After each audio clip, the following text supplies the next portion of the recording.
Hello friends, आज हम बात करेंगे एंडोट्रेकियल ट्यूब के बारे में, जिसको हम ईटी ट्यूब भी कहते हैं। जो कि आपको इसमें डायग्राम में दिख रहा होगा, ये हमारी ईटी ट्यूब होती है। और इसके बारे में, इसके पार्ट्स के बारे में हम आगे बात करेंगे। वैसे तो बस आप इसका जनरल डायग्राम देख लीजिएगा कि ये ईटी ट्यूब होती है हमारी, और ये हमारे मैकेनिकल वेंटिलेशन का पार्ट है। मतलब कि हम जो ऑक्सीजन देते हैं उसके अंदर ये एक मोड ऑफ डिलीवरी है ऑक्सीजन। ओके, नेक्स्ट हम इसकी इंट्रोडक्शन की बात करते हैं। इसके इंट्रोडक्शन की बात करते वक्त हम ये देखते हैं कि आर्टिफिशियल एयरवे है। जैसा कि मैंने कहा, मैकेनिकल वेंटिलेशन, उसका मतलब ये होता है। आर्टिफिशियल एयरवे का मतलब ये होता है इंसर्टेड इनटू ट्रेकिया। ट्रेकिया के अंदर हम इसको इंसर्ट करते हैं। ठीक है, use to maintain airway patency. Maintain करती है हमारी एयरवे की पेटेंसी को मेंटेन करती है। पेटेंसी का मतलब क्या होता है? पेटेंसी का मतलब होता है किसी भी चीज़, कोई भी स्ट्रक्चर है या फिर कुछ भी हम कह सकते हैं। तो पेटेंसी, जैसे ये आपकी ट्रेकिया की ये इंटरनल डायमीटर हो गया। ठीक है, एक ये मैं आपकी में एक ये तो हो गया नॉर्मल ट्रेकिया का डायमीटर। एक मैं बोल रहा हूँ कि ये आपका ये ट्रेकिया है, इसके अंदर ये सीक्रेशंस ही सीक्रेशंस हो रखे हैं। तो इसकी जो डायमीटर है वो देख सकते हैं आप कितना छोटा है। यहाँ पे हम देख सकते हैं ये वाला डायमीटर इसका कितना छोटा है। मैं आपको अलग पेन से हाईलाइट करके दिखा देता हूँ। जो ये इसका डायमीटर है, ये देखो कितना पतला है। तो मैं यही कहना चाह रहा हूँ कि जो एक पेटेंसी का मतलब होता है ना, इसको हम एबनॉर्मल कह सकते हैं। वैसे तो पेटेंसी का मतलब मैं आपको बता रहा था कि पेटेंसी का मतलब होता है कि किसी भी स्ट्रक्चर का ओपन होना, मतलब एक state of open, state of being open.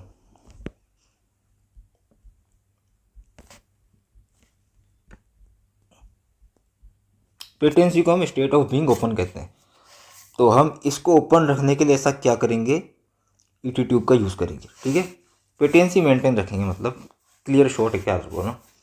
Provide oxygen, oxygen देने के काम में आता है, हमको पता ही है। और मैकेनिकल वेंटिलेशन, मैंने आपको कहा था सबसे पहले मैकेनिकल वेंटिलेशन के काम।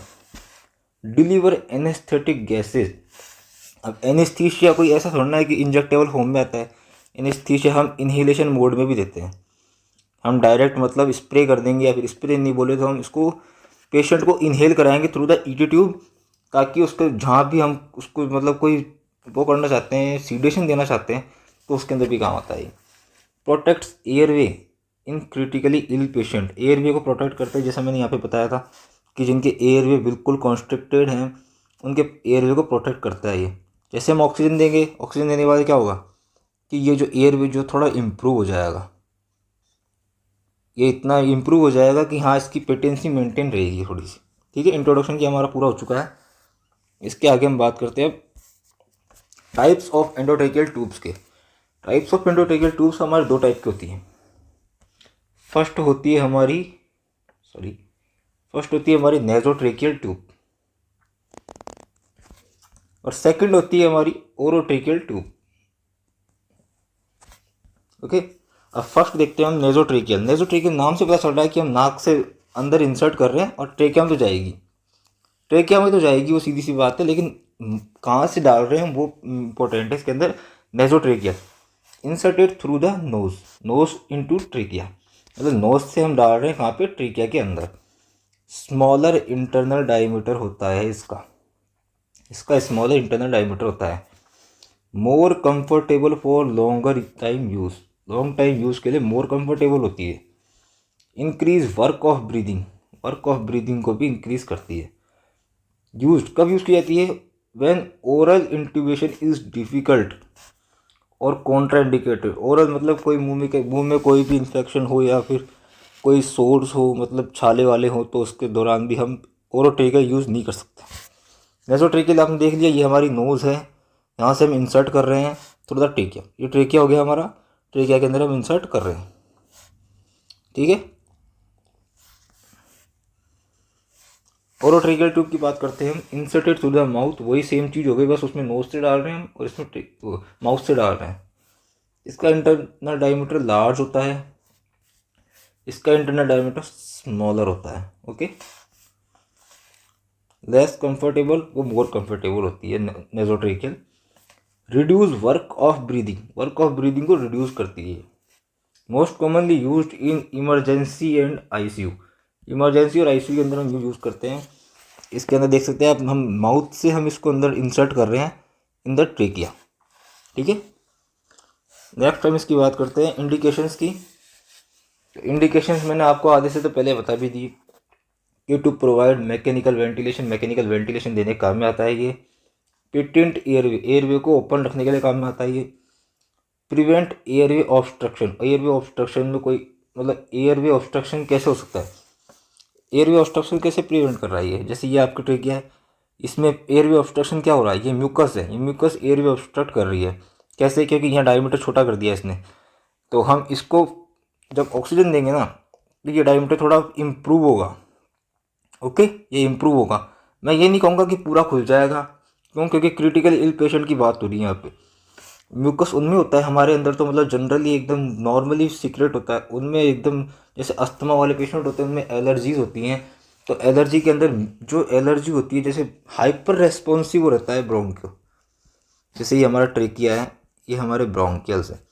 तो अस्थमा के अंदर जो ये ट्रेकिया है और हमारा जो ये ब्रोंकाई है, ये ट्रेकिया है, ये दोनों क्या हाइपर रेस्पॉन्सिव रहते हैं। जैसे आपने कोई भी चीज़, कोई फॉरेन पार्टिकल का एक मिट्टी की धूल भी चल गई ना अंदर, तो ये क्या करेंगे, ये रेस्पॉन्स करेंगे इतनी फास्टली कि इतना ज़्यादा म्यूकस प्रोडक्शन होगा यहाँ पे डिफेंस मैकेनिज्म के तौर पे। तो ये एयरवे देखो हमारा छोटा एयरवे हो गया एकदम, तो बीच में हमारा छोटा एयरवे हो गया, तो इस एयरवे ऑब्स्ट्रक्शन को प्रिवेंट करने के लिए to remove tracheobronchial secretion, remove करने के लिए ट्रेकियो ब्रोंकल सिक्रेशन मैंने आपको बताया, जब ऑक्सीजन देंगे तो ये एयरवे इम्प्रूव होगा। Support breathing in respiratory fail हो चुका है, जैसे हमारे ये लंग्स हो गए। रफ डायग्राम मारूँ मैं एक बार, है ना, ये हमारे लंग्स हो गए, इसमें ये आप ब्रोंकाई मान लो, है ना। तो रेस्पिरेटरी फेलियर हो चुका है, ये हमारे एल्वोलाइज हो गए, अब ये ढंग से काम नहीं कर रहे, रेस्पिरेटरी फेलियर हो चुका है। तो ब्रीदिंग में मतलब हमारे जो लंग्स हैं वो सपोर्ट नहीं कर पा रहे ब्रीदिंग के अंदर। तो हम क्या करेंगे, मैकेनिकल वेंटिलेशन देंगे through the endotracheal tube. Okay, protect airway in cardiac condition, airway को प्रोटेक्ट करता है कार्डियक कंडीशंस के अंदर। एडमिनिस्टर ऑक्सीजन, और ऑक्सीजन को एडमिनिस्टर करने में काम में आता है ये। एनेस्थेटिक एजेंट्स काम करने डिलीवर करने काम में आता है, जैसे मैंने आपको बताया था गैसियस एनेस्थीसिया देने के काम में हमारे आता ही है। और ड्रग्स, कोई ड्रग्स हो इनहेलेशन टाइप में, जैसे हमारे स्टेरॉइड्स आते हैं इनहेलेशन, जो हम अस्थमा में यूज़ करते हैं। ठीक है, स्टेरॉइड्स देते हैं हम उनको। प्रिवेंट एस्पायरेशन, अब एस्पायरेशन का मतलब क्या होता है, एस्पायरेशन का मतलब होता है कि हमने किसी ने मतलब क्या है ये, जैसे आपका ये लंग्स है, मैं आपको एकदम इजी तरीके से समझाता हूँ कि ये लंग्स हो गए हमारे,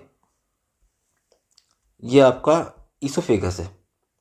यहाँ से कोई जैसे आपके रिगर्जिटेशन होता है, कई बार रिगर्जिटेशन मतलब स्टोमक का कंटेंट है ना वो बाहर आ गया, कई बार वोमिटिंग भी होती है हमारे। तो ये क्या हमारे ऐसे एपिग्लोटिस जो होता है वो कवर कर लेता है इसको, लेकिन कई बार इतना फास्ट होता है ये चीज़, तो जो एस्पायरेशन हो रहा है उसको एस्पायरेशन को रोकने के लिए भी काम में आता है। अब एस्पायरेशन सिर्फ यहाँ पे मैं इसकी बात नहीं कर रहा हूँ, हाँ यहाँ पे मैं स्टमक वाले एस्पायरेशन की बात नहीं कर रहा हूँ, यहाँ पे मैं बात कर रहा हूँ कि जैसे हमारा माउथ है, ठीक है, ये हमारा ट्रेकिया है ना। अब जो माउथ के सीक्रेशंस हैं, है ना, जो पेशेंट बेड रेस्ट पे, उसके माउथ के सीक्रेशन क्या होंगे, वो नीचे जाएंगे ट्रेकिया के अंदर। अब ट्रेकिया के अंदर जाएंगे तो क्या होगा, ट्रेकिया के भी सीक्रेशन है वो भी नीचे जाएंगे तो क्या फ्लूइड फिल्ड हो जाएगा हमारे लंग्स के अंदर। जैसे हमारा एल्वुलाई है तो एल्वुलाई के अंदर फ्लूइड फिल हो जाएगा, तो क्या होगा, रेस्पिरेटरी फेल होगा। ठीक है, तो एस्पायरेशन होने से बचाना है हमको, रेस्पिरेटरी फेल होने से बचाना है। और हमारा एक लंग एक्सेस होता है वो भी एस्पायरेशन की वजह से ही होता है। ठीक है, ये ब्रीदिंग के वर्क को डिक्रीज करता है। नेक्स्ट अब बात करते हैं इसके पार्ट्स की, कि एंडोट्रेकियल ट्यूब के पार्ट्स कितने होते हैं हमारे पास। और इसके मतलब पार्ट्स आप देख पा रहे होंगे कि ऐसे तो 3 पार्ट्स मैंने लिखे हैं इसके अंदर, वैसे तो बहुत, इसमें तो आप देखना चाहो तो अब देखो इंटरनल डायमीटर भी बता रखा है इसमें, लेवल ऑफ वोकल कॉर्ड्स, ये सब चीज़ें पार्ट्स नहीं होते। ये बेवल इसका पार्ट्स है, लेकिन हम इसकी बात नहीं करेंगे। बेवल आप जानते हो, एक सिरिंज के अंदर भी बेवल होता है हमारे पास, जैसे ये सिरिंज है, तो इसके अंदर ये सिरिंज वाला पार्ट, ये आगे टिप वाला पार्ट होता है, इसके अंदर जो ओपनिंग होती है उसको हम बेवल कहते हैं। ठीक है, तो बेवल इसको मैं पार्ट नहीं मानता। मेन तो पार्ट 3 ही है। कनेक्टर होता है हमारे पास, पहला पार्ट जो कनेक्टर होता है हमारा, ये रहा हमारा कनेक्टर जहाँ मैंने सर्कल किया है, ये हमारा कनेक्टर है। ठीक है, कनेक्टर का काम क्या होता है, जैसे कनेक्टर की डायग्राम में आपको वापस बना के दिखाऊँ यहाँ पे। कनेक्टर का काम क्या होता है, हम यहाँ पे एक मैकेनिकल वेंटिलेशन का डिवाइस अटैच करेंगे। कोई भी हो सकता है मैकेनिकल वेंटिलेशन का डिवाइस, जैसे एम्बू बैग हो सकता है हमारा, और वेंटिलेटर हो सकता है। तो जिससे क्या यहाँ पे, इससे क्या होगा, यहाँ से ऑक्सीजन एंटर करेगी। तो ये कनेक्टर होता है जहाँ से ऑक्सीजन एंटर करेगी, ये बाहर की साइड रहता है ये पार्ट हमारे पास। फिर दूसरा पार्ट होता है हमारे पास कफ या बलून। ये रहा हमारा कफ और बलून। ठीक है, मैं एक सेकंड इनको इरेज कर देता हूँ ताकि आपको क्लियरली दिख सके। हम इसकी बात कर रहे हैं, ये कफ जो ये है, ये कफ है, ये बलून है। ये क्या करता है हमारे पास, ये ट्रीकिया है हमारा। ठीक है, माउथ है, ये हमारा माउथ है, इससे सीक्रेशंस आ रहे हैं। ठीक है, हमने ट्रेकियल ट्यूब डाल रखी है, मतलब एंडोट्रेकियल ट्यूब डाल रखी है। ये यहाँ तक हमारी एंडोट्रेकियल ट्यूब चली गई, चलो मान लो ना। यहाँ पे हम कफ इन्फ्लेट कर देंगे, इसके अंदर कफ होता है इनबिल्ट। तो कफ इन्फ्लेट क्यों करेंगे, सीक्रेशंस आ रहे हैं जो साइड में से, ट्रेकियल ट्यूब के साइड में सीक्रेशन आ रहे हैं हमारे माउथ से, तो वो एस्पायरेशन ना हो सके उनका, इसलिए हम ये कफ इन्फ्लेट करते हैं। ये क्या करेगा, ये कफ रोक लेगा उनको, सीक्रेशंस को रोक लेगा। पायलट बलून की बात करते हैं हम, सेकंड नंबर पे पायलट बलून था हमारा ये, जिसको हमने छोड़ दिया था। ये क्या करता है, इंडिकेट करता है कफ इन्फ्लेशन। ये पायलट बलून है हमारा, यह करता है कि कितना कफ को इन्फ्लेट करना है और कितना प्रेशर इसके अंदर होना चाहिए, वो सब कुछ ये पायलट बलून बताता है हमें। ठीक है, नेक्स्ट हम देखते हैं ईटी ट्यूब की साइजेस, देखते हैं हम कि ईटी ट्यूब की साइजेस कितनी होती हैं। तो हमारे पास ये पीडियाट्रिक्स और एडल्ट की दोनों की हैं हमारे पास। प्री टर्म के अंदर हम यूज़ करते हैं 2.5 mm की, नियोनेट के अंदर हम यूज़ करते हैं 2.5 to 3 mm की, 1 ईयर के अंदर हम यूज़ करते हैं 4 mm की, 5 ईयर की हम यूज़ करते हैं 5 mm की, और 8 ईयर की यूज़ करते हैं हम 6 mm की, 10 to 16 7 mm की, और एडल्ट फीमेल के अंदर हम यूज़ करते हैं 7.5 to 8 mm, और एडल्ट मेल के अंदर हम यूज़ करते हैं 8.2 8.5 mm। एडल्ट लार्ज एडल्ट, जिसको हम ओल्ड मैन भी कह सकते हैं, उनके अंदर यूज़ करते हैं 9 to 10 mm की। तो इसके अंदर हमें सारी याद नहीं करनी है। ठीक है, हमें सारी याद नहीं करनी है, इम्पोर्टेंट हमें याद करनी है। एक ये प्रीटर्म वाली इम्पोर्टेंट है, नियोनेट वाली इम्पोर्टेंट है, एक हम कह सकते हैं ये एडल्ट फीमेल वाली इम्पोर्टेंट है। एडल्ट मेल और फीमेल तो बहुत बहुत इम्पोर्टेंट है ना, तो इनको तो याद करना ही है। और एडल्ट लार्ज एडल्ट की तो आप खुद ही लगा लो कि जितने एडल्ट मेल के उतने से 101 या 2 ज़्यादा लार्ज एडल्ट की हो जाएगी। ठीक है, ये तो साइजेज, इसमें कोई ट्रिक नहीं होती, ये तो आपको याद करनी पड़ती है। Most commonly used sizes, most commonly use general adult, अगर कोई जनरल एडल्ट है उसके अंदर हम यूज़ करेंगे तो 7.5 mm की यूज़ करेंगे। एडल्ट फीमेल की मैंने अभी बताई थी आपको 7.5 से 8 mm, और एडल्ट मेल की मैंने आपको बताई थी 8 से 8.5। अब एक हमारे पास ये इसका पैकेट है, हमारे पास एंडोट्रेकियल ट्यूब का पैकेट है ये, जिसके अंदर ये आती है। ठीक है, इसके अंदर साइज आप देख पा रहे होंगे 8.5 mm की साइज की ट्यूब है ये। ठीक है, तो ऐसे साइज लिखी हुई आती है इनके ऊपर। नेक्स्ट हम देखते हैं इसके अंदर formula for ET tube in children.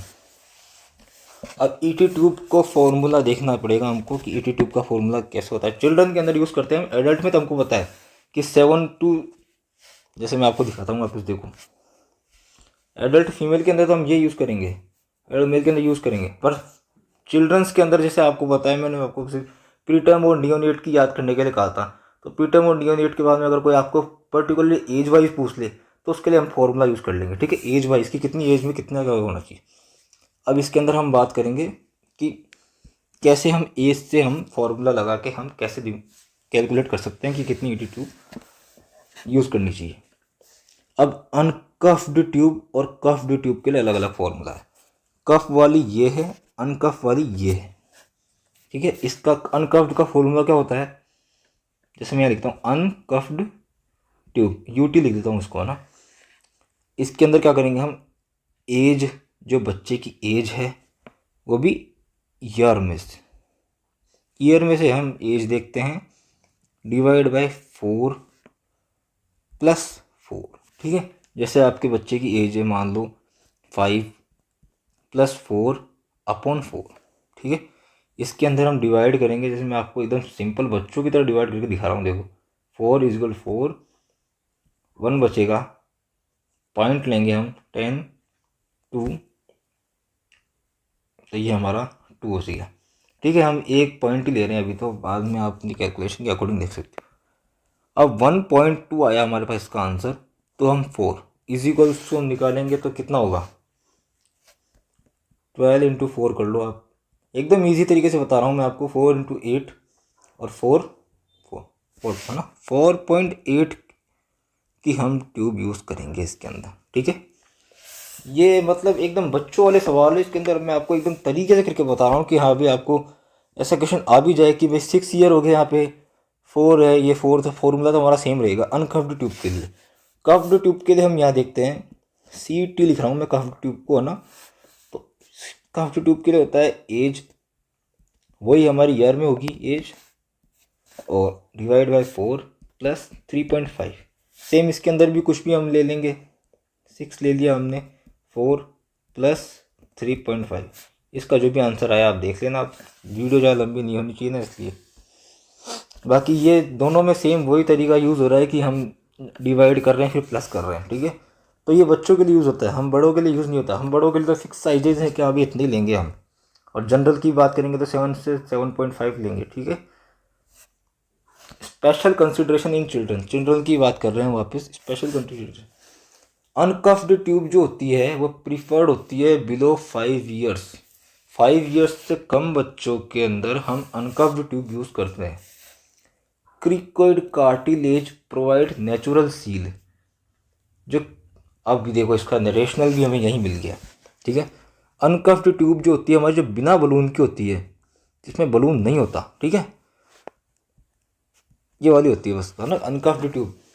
तो ये हम क्यों यूज़ नहीं कर रहे हैं, क्योंकि क्रिकोइड कार्टिलेज होता है ना, वो हमारे नेचुरल सील की तरह काम करता है। वो क्या करेगा, वो सीक्रेशंस को नीचे आने ही नहीं देगा। Curved tube used in older children, जो हमारे 5 ईयर से अबव चिल्ड्रंस हैं या एडल्ट्स के अंदर कर्व्ड यूज़ करते हैं। हम एडल्ट्स में हम काफ़ी यूज़ करते हैं। अनकर्व्ड यूज़ होती है बस चिल्ड्रंस के अंदर, वही 5 ईयर के नीचे नीचे, क्योंकि उनके क्रिकोइड कार्टिलेज एक नेचुरल सील की तरह काम करती है। ओके, स्पेशल कंसिडरेशन हमने देख ली। लेंथ ऑफ एंडोट्रेकियल ट्यूब, अब यहाँ पे मैं बोल रहा हूँ कि आपने बोला कि साइज़ तो आपने बता दी, अब लेंथ क्या होती है, ठीक है। अब लेंथ की मैं बात कर रहा हूँ, तो लेंथ आप ये इससे कंफ्यूज मत होना। जैसे मैं आपको देखो डायग्राम बना के दिखाता हूँ हर चीज़ का, इसका भी डायग्राम बना के दिखाऊंगा। ये हमारा कनेक्टर हो गया, ये हमारा कनेक्टर हो गया, ठीक है। ये हमारे ट्यूब रन कर रही है नीचे, ठीक है। ये हमारा लास्ट वाला पार्ट हो गया बेवल, ठीक है। अब मैं जो लेंथ की बात कर रहा हूँ ना, वो लेंथ, ये वाली लेंथ की बात कर रहा हूँ, ठीक है। कितनी लंबी ट्यूब होनी चाहिए, इसके लिए भी हमारे पास फॉर्मूला है। इसके लिए फॉर्मूला क्या है, ट्यूब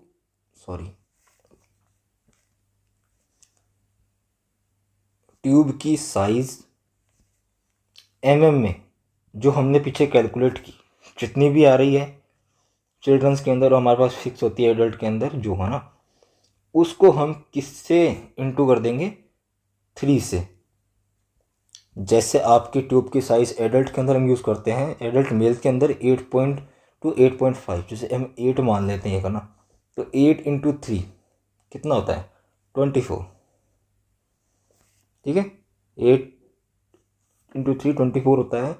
अब 24 कितना सेंटीमीटर, 24 सेंटीमीटर की हम यूज़ करेंगे एंडोट्रेकियल ट्यूब। जैसे ये यहाँ पे लिख देता हूँ मैं 24 सेंटीमीटर। तो ये इसके अंदर दे रखा है कि ये देखो ये चीज़ें लेंथ की सेंटीमीटर। अगर मैंने यहाँ पे 8 कंसिडर किया था, इन्होंने 5 कंसिडर कर लिया एग्जाम्पल में, तो 5 × 3 हो गया 15 सेंटीमीटर। एडल्ट फीमेल में हम जनरली कितनी यूज़ करते हैं, 21 सेंटीमीटर, ठीक है। एडल्ट मेल के अंदर 23। जैसे मैंने आपको 8 लेकर दिखाया था ना, वो 8 एडल्ट मेल के लिए था, 8 से 8.5, 8 से 8.5 मेल के लिए होता है, ठीक है। तो यहाँ पे मैंने आपको निकाल के दिखाया 24 आ रहा था, ठीक है। और इन्होंने देखो अप्रोक्सीमेट वही बताया 23, जो कि मेज़र करते हैं हम टीथ से मेज़र करते हैं, हमारे जो दांत होते हैं आगे वाले उनसे मेज़र करते हैं कि इतनी लंबी ट्यूब होनी चाहिए। ओके, अब नेक्स्ट देखते हैं हमारे क्या है, कफ इन्फ्लेशन। अब आपने कफ की भी बात की थी, कफ कितना इन्फ्लेट होना चाहिए वो सब चीज़ें। अब कफ इन्फ्लेशन हम देखते हैं। Cuff inflation measures in millimeters, millimeters में हम कफ इन्फ्लेशन मेज़र करते हैं। रिकमेंडेड कफ प्रेशर 20 से 30 mm ऑफ Hg। जो हमारा कफ का जो प्रेशर होता है वो होता है 20 to 30 मिलीमीटर ऑफ Hg। ये मिलीमीटर ऑफ Hg आपको पता ही होगा, मिलीमीटर ऑफ मर्क्यूरी, ठीक है, मिलीमीटर ऑफ मर्क्यूरी। ये हमारे प्रेशर को मापने के लिए एक यूनिट है। Pressure checked using aneroid manometer. Aneroid manometer नाम का एक डिवाइस होता है, उससे हम प्रेशर चेक करते हैं। High pressure can damage tracheal mucosa. भाई ये आपकी ट्रेकिया है, यहाँ पे ये कफ है, इसको ज़्यादा इन्फ्लेट कर देंगे तो ये म्यूकोजा जो है हमारी ट्रेकिया की उसको डैमेज करेगा। सीधी सी बात है, वो तो दिख ही रहा है कि मैं डैमेज करके ज़्यादा इन्फ्लेट कर देंगे तो। ओके, अब नेक्स्ट हम बात करते हैं कन्फर्मेशन ऑफ ट्यूब प्लेसमेंट। हमने ट्यूब इंसर्ट कर दी, ठीक है। अब आइडियल जो ट्यूब होती है ना, ये हमारी ट्रेकिया हो गई, ये ब्रोंकाई हो गई, ठीक है, ये ब्रोंकाई हो गई, ये ट्रेकिया हो गई। हम इसको यहाँ इस वाले पार्ट को जहाँ से ये ट्रेकिया दो पार्ट में डिवाइड होती है ना, ब्रोंकाइज के अंदर, दो ब्रोंकाई के अंदर डिवाइड होती है, उस पार्ट को हम कहते हैं कैराइना। कैराइना, कैराइना से 2-3 सेंटीमीटर ऊपर हम यहाँ पे इसकी टिप जो होती है, जो बेवल वाला पार्ट होता है, उसको हम वहाँ इंसर्ट करते हैं, मतलब वहाँ तक इंसर्ट करते हैं।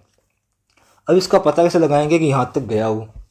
उसके लिए हम चेस्ट एक्सरे करते हैं। ये जैसे चेस्ट एक्सरे में आप देख पा रहे होंगे, ये कैराइना वाला पार्ट है, इससे 2 से 3 सेंटीमीटर ऊपर हमने यहाँ पे टिप प्लेसमेंट की है इसकी।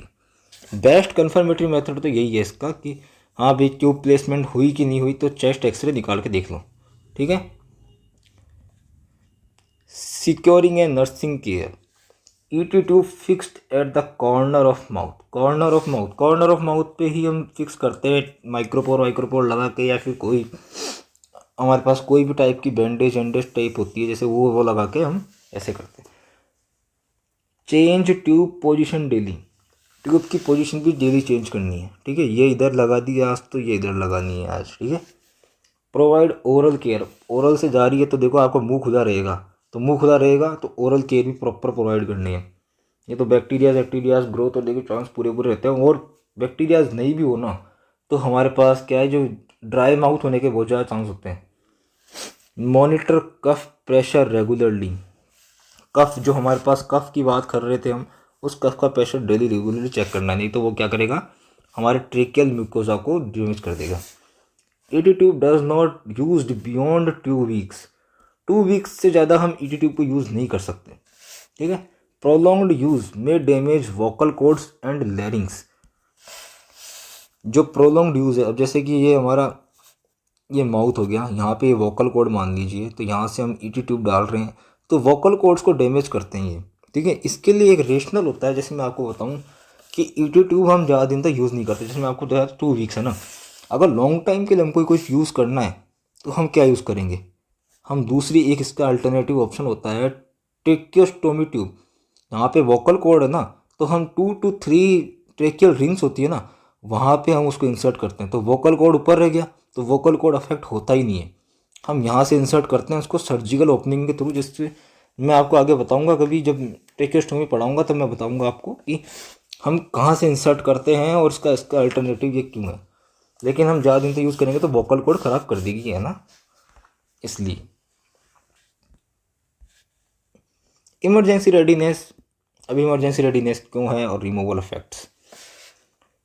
Anbu bag should always kept at bed side, bed side पे हमें हमेशा एम्बू बैग को बेड साइड पे रखना है। क्यों?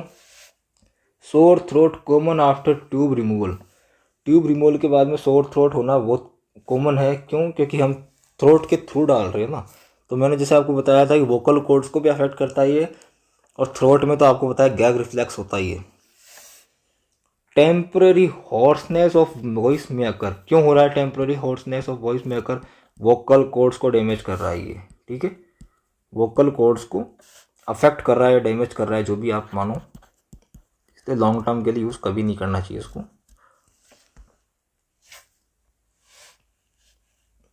अब इसके अंदर एक आप देखोगे, मुझे जनरली मुझे ये टॉपिक पहले देना चाहिए था, जब इंसर्शन के दौरान हम टंग डिप्रेस करते हैं। टंग डिप्रेस सिर्फ टंग डिप्रेस नहीं करता ये हमें लैरिंगोस्कोप है ये, ठीक है, ये हमें लैरिंग्स में देखने में मदद करता है, to visualise larynx, okay, to visualise,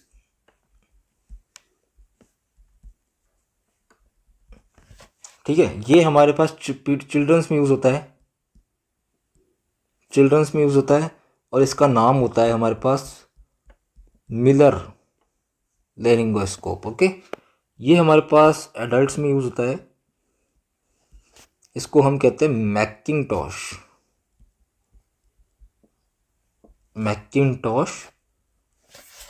laryngoscope, है ना। Adults curved ET tube with curved blade, ठीक है, कर्व ही ईटी ट्यूब होती है, जैसे कर्व ईटी ट्यूब ये रही, ठीक है, घुमावदार, है ना, और कर्व्ड ही लैरिंगोस्कोप होता है, ये देखो कर्व लैरिंगोस्कोप होता है। चिल्ड्रंस में हम क्या करते हैं, कर्व्ड ईटी ट्यूब होती है, ईटी ट्यूब तो कर्व्ड ही है, विथ स्ट्रेट ब्लेड, ये ब्लेड इसकी होती है, वो स्ट्रेट होती है, इसलिए हम चिल्ड्रंस में यूज़ करते हैं इसको, ठीक है। Ventilator associated pneumonia, ventilator associated pneumonia क्यों होगा? वेंटिलेटर एसोसिएटेड न्यूमोनिया के अंदर नाम में इसका आंसर छुपा हुआ है कि वेंटिलेटर पे हमने पेशेंट को रखा और उसके न्यूमोनिया हो गया, ठीक है।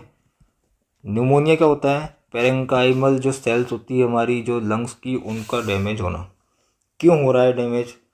कोई भी बैक्टीरिया अंदर आ गया हो, ठीक है, या फिर कोई डैमेज हो गया हो इस तरीके से, या फिर एस्पायरेशन हो गया हो किसी गैस्ट्रिक कंटेंट का और वो जाके एल्वेलाई में भर गया हो।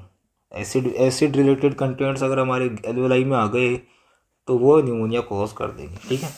अब इसके अंदर भी मैं आपको थोड़ा सा इम्पोर्टेंट बताऊं तो देखो, पहले इसके अंदर पढ़ लेते हैं अपन। VAP means ventilator associated pneumonia. Use of CASS ET tube help prevent VAP। CASS tube होती है एक, जो हमें VAP प्रिवेंट करने के काम में आती है। CASS का मतलब क्या होता है? कंटिन्यूस एस्पायरेशन ऑफ सब ग्लोटिक सिक्रेशन। जो ग्लोटिस है और जो उसका सब ग्लोटिक पार्ट है नीचे की साइड, है ना, एक एपिग्लोटिस होता है, एक ग्लोटिस होता है, एक सब ग्लोटिस होता है। तो वहाँ से जो सिक्रेशंस होते हैं ना, उनका कंटिन्यूस एस्पायरेशन करना। एस्पायरेशन यानी उनको बाहर खींचना, ताकि वो नीचे नहीं जाए, नीचे ट्रेकिया के अंदर नहीं जाए। ट्रेकिया के अंदर जाएंगे तो क्या करेंगे? न्यूमोनिया कॉज कर देंगे। क्यों कॉज कर देंगे? क्योंकि पेशेंट जो होता है ना, उसके सलाइवा, टंग और टीथ, इनमें ऑलरेडी जम्स होते हैं, ठीक है। मैं आपको देखो नई चीज़ बता रहा हूँ आज, कि हमारे जो माउथ होता है उसमें ऑलरेडी जम्स होते हैं। आपने भी सुना होगा कि हमारे माउथ, टीथ और टंग में हमेशा ऑलरेडी जम्स होते हैं। तो वो जम्स क्या करेंगे? जैसे जनरली हम नोज़ ब्रीदिंग करते हैं, ये हमारी नोज़ हो गई, नोज़ ब्रीदिंग करते हैं। नोज़ ब्रीदिंग में क्या होता है? हेयर्स होते हैं, तो वो क्या करते हैं? जम्स को, बाहर जो जम्स हैं उनको कैच कर लेते हैं। पर हम यहाँ पे नोज़ ब्रीदिंग कर ही नहीं रहे, ठीक है। हम तो एंडोट्रेकियल ट्यूब डाल रखे हैं, तो क्या करेगा पेशेंट? उस एंडोट्रेकियल ट्यूब से ही मतलब सांस ले रहा है, एक तरह से मान सकते हैं हम सांस दे रहे हैं उसको एंडोट्रेकियल ट्यूब से। तो डिफेंस मैकेनिज्म तो काम कर रहा ही नहीं ना हमारा। और जो माउथ के जो वो हैं जम्स हैं, वो सीक्रेशन के थ्रू नीचे जा रहे हैं, इसलिए। और क्या हो सकता है? और वेंटिलेटेड ट्यूबिंग हो गई, वेंटिलेटेड ट्यूब ही कॉन्ट्राइंडिकेटेड है, सक्शन कैथेटर ही कॉन्ट्राइंडिकेटेड है, या फिर hands of health care worker जो आपको असिस्ट कर रहे हैं, उनके हैंड्स ही कॉन्ट्राइंडिकेटेड है ऑलरेडी।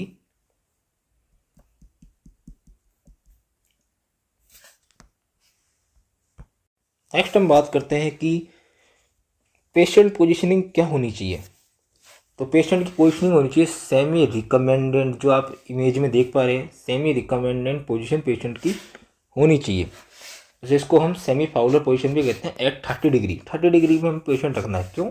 एस्पायरेशन का रिस्क रिड्यूस करते हैं, मतलब रिड्यूस करते हैं एस्पायरेशन का risk.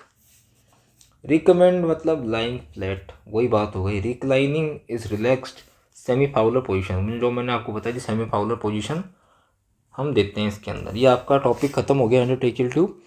Thank you for watching.